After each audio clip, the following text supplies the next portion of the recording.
Welcome to the Giving Voice to Depression podcast, produced in partnership with the A.B. Corker Foundation for Mental Health. We are your co-hosts, Bridget and Terry. Each week, through intimate, candid conversations with guests, we explore different perspectives on and experiences of depression. We keep it real because the illness is real. We keep it hopeful because there truly is hope, in spite of what depression tells you. We are not experts or therapists. We're sisters and best friends who live with depression and have interviewed hundreds of others who do as well. By sharing stories of lived experiences, we expose depression for the lying bully that it is. Hey, Terry. Hello, Bridget. If you listened to last week's episode, number 203, From Breakdown to Breakthrough, you met Shannon, or ShannyPants, as she's known on social media, and heard how the very real and difficult challenges of being a parent and a person during the pandemic brought her depression to the surface in ways that could no longer be ignored. Today, we continue our conversation with Shannon and look at 3 things that she's doing now that she didn't used to do. Things that are helping her manage her mental health and her life in general. Every time we hear about the tools someone is using to manage and live with their depression, we learn something. Their choices might not work for us for any number of reasons, but there can be comfort found in simply being reminded that there are effective weapons in the battle with depression, and that we shouldn't give up looking for some that will work for us. Here now is Shannon, joining us again to give her voice to depression. Most, if not all of us, can probably relate to feeling utterly alone in our depression. If and when we do decide to open up about what's going on in our minds and bodies, we often choose to share with only a close friend, family member, doctor, or therapist. Not Shannon. She went from not talking openly about her mental health challenges to posting about them online. And she did it without a lot of forethought. She shared that one of her life challenges is living with depression. The post went viral and was seen and shared across the globe. Her online followers exploded from hundreds to hundreds of thousands. But all of a sudden, I'm given this platform where I can be myself. And it wasn't, when I first started, it wasn't 100% authentic because I was just getting into the medication and asking for help and really just starting my healing process. So it's been very exciting. It's, like I said, it's been very therapeutic, just talking publicly on my different platforms and just kind of sharing about my experiences. And then, like I said, having these people reach out to me, I wasn't even expecting that, but having them reach out and say, oh, thank you so much for talking about that. Like, I've been dealing with that. And so my thing is now, and what I like to talk about is, don't go through these things alone, because I went through a lot of different experiences in my life alone and I did not have support. And I think that just fed the depression and that sense of being very alone. It would be funny if it wasn't so damn sad. The thought of nearly 300 million people across the globe, that number is from the World Health Organization, all with depression, all feeling alone in their experience, truly believing that they are uniquely flawed, weak, broken, burdensome, useless, and doomed to feel that way forever because of what is actually a very common and treatable disorder.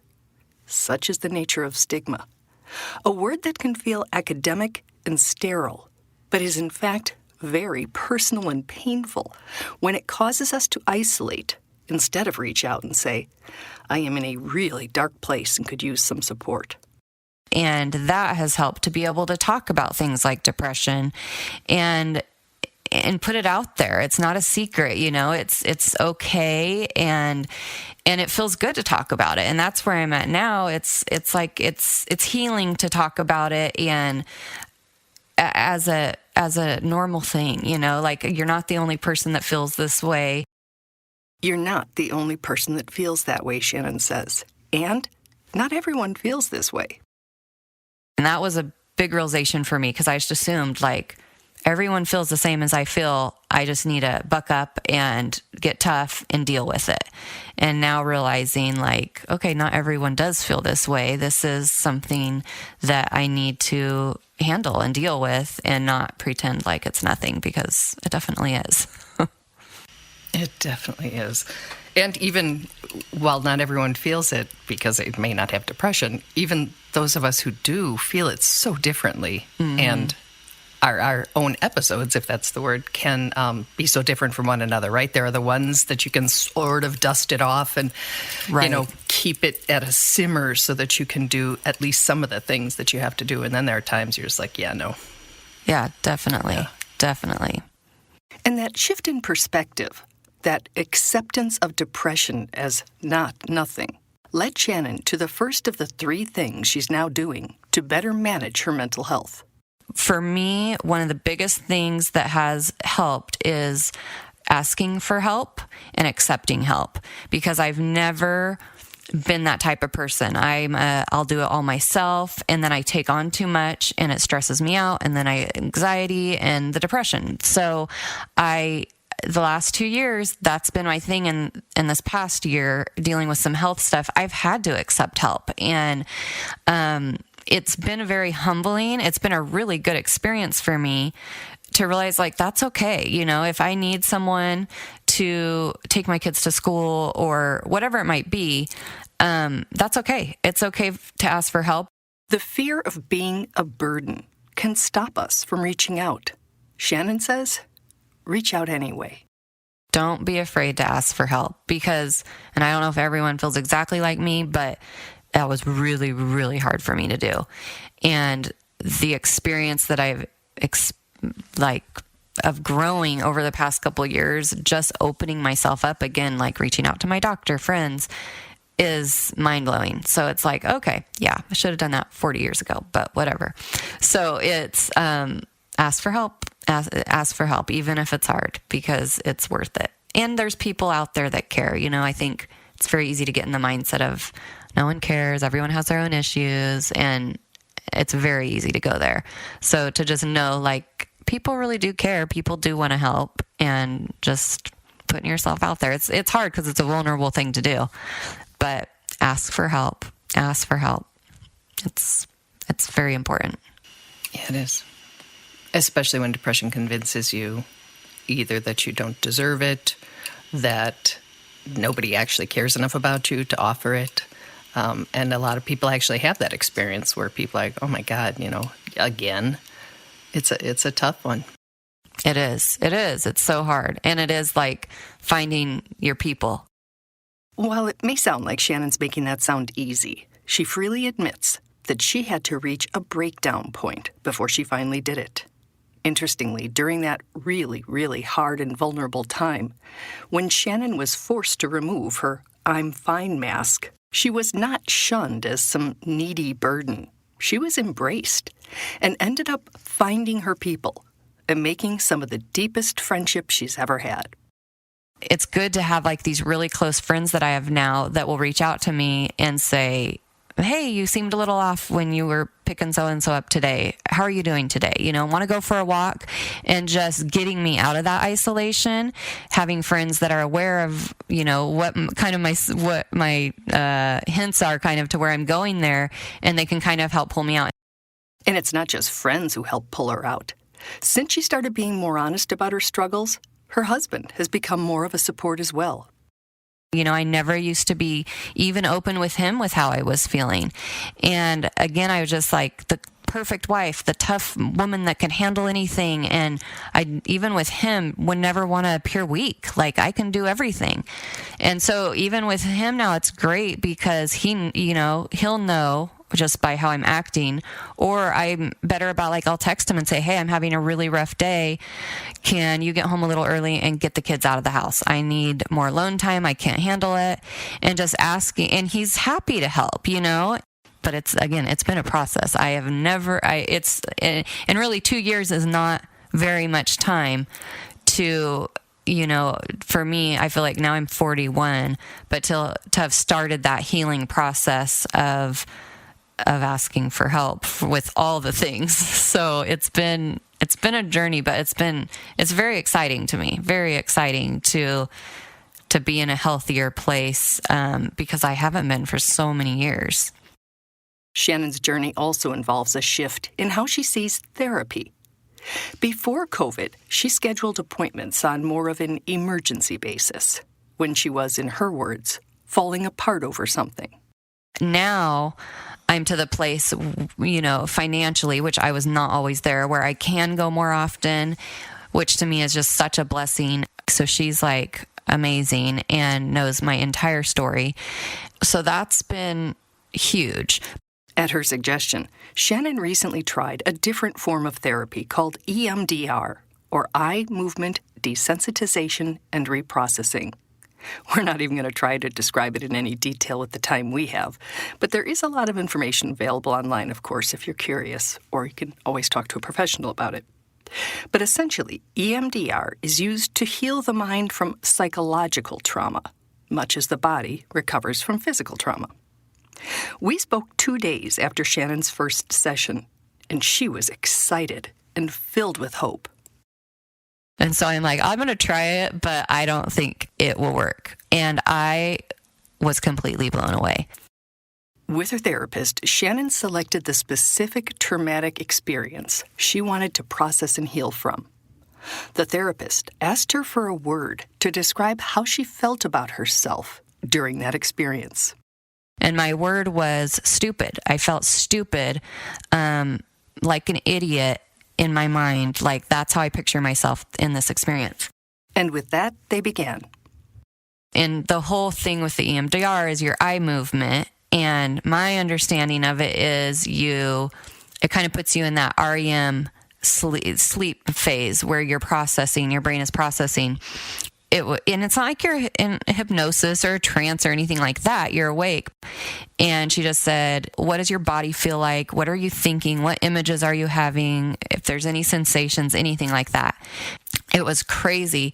I just started my eyes are closed and I just had tears streaming down my face. Shannon says they went through and processed the memories and feelings that had come up for her. Then she said, okay, we're going to do it again. But now, what do you want yourself to feel during that moment? What do you want to think about yourself? So I said, well, that I'm the opposite, basically. I'm smart, capable, able woman, strong. So she said, okay. So now keep those words in your head and we're going to process it again. And when we did it that way, it was very, very, it was so different. I noticed all these different things in the room, but the person that this experience was with wasn't even there, which is good. Shannon describes the experience as unsticking the traumatic memory from your brain so you can let it go and put it to rest. When we finished, it's still weird to me. I felt the hugest sense of relief. I felt good about myself, and I literally had the best afternoon ever, such a good day. This week, I've just been in a good mood, happy. And then I had my normal talk therapy yesterday and was talking to her about it. And she said, you're going to continue to notice improvements. I'm still skeptical of it, but oh my gosh. Shannon says in that single session, her relationship to that traumatic memory changed. But it was weird. And it's weird now because when I'm thinking about that memory, before when I've thought about it, it makes me feel inside and it's not good and it keeps coming up. Where now, the last couple days, I'll think about it and be okay, it's not bothering me. It was a memory, but it's okay. Remember, Shannon is describing only her own experience. There are, as you would expect, a great number of factors that influence the success of any therapy. And most of the material we've seen says EMDR is typically delivered 1 or 2 times a week for an average of 6 to 12 sessions. Anyway, it may be something to look into for yourself. It may not be. Ooh, something else I wanted to say too is talking about therapy. It wasn't always an option for me financially to go to therapy. And I know there's a lot of people in that same boat. There are so many resources that are free. You just kind of have to, dig a little and find some things. But podcasts have been my go-to. And even my therapist says, yeah, keep doing that. Keep doing that. You find the ones you like and that are meaningful. And it does also gives you, again, it's another way to have that sense of not being alone. So that alone, you listen to one episode and you're like, oh, okay, I'm not alone, because there's two people in that episode that have similar, feelings and deal with similar things. I love it when she said that her relationship to that specific traumatic memory changed, because that's just so ginormous. It allows her to reclaim some of her energy and her power, and by shifting her lens, she's really reprogramming her reality. And I think there's lots of ways to do that, but, EMDR is one that does that as well. Yeah, loosening its grip on us, right? The same as we're trying to do with depression, to just sort of pry its fingers off of us and say, leave me alone, let me live my life. I like that, pry your fingers off, yes. And I like that she says it's healthy to talk about it, and that people thanked her for talking about it. That's so contrary to how you feel before you dig in deep and find the strength to tell people. Ask for help even when it's hard. It's the bottom line. We posted, someone asked us for help, and we posted it on our Facebook community page last weekend. And a number of the people offering support talked to the person about how brave they were to ask for help, how brave they were to reach out. And I just thought, I hope other people are also reading that and seeing it, because many of us, been basically programmed to think if you can't do it yourself, there's something wrong with you, you're weak. And so I really like reframing that and just reminding people that it is not easy to ask for help, but it is also not easy to live with depression. And sometimes you just can't do it alone, like anything else that's hard. You just say, I'm moving this couch and it's heavy, could you help me? Depression is heavy, and sometimes we need help. Yes. And sometimes the first person we ask, didn't respond in a way that we found helpful. So we have to find the courage to ask in another way or to a different person. Just keep trying until you find something that helps. Thank you, Shannon. We appreciate you sharing your story, your experience, and your wisdom with us over these last 2 weeks. Thanks, Shannon. Thanks, Terry. Thanks, Bridge. We truly hope that our podcast brings a little more understanding, helps you better articulate your experience of depression, or better understand how to support someone else's. We invite you to join us for daily posts on the Giving Voice to Depression Facebook page and on Twitter and Instagram at Voice Depression. It is a comfort to be among fellow travelers on depression's dark road. And remember, if you're struggling, speak up. If someone else is, listen up.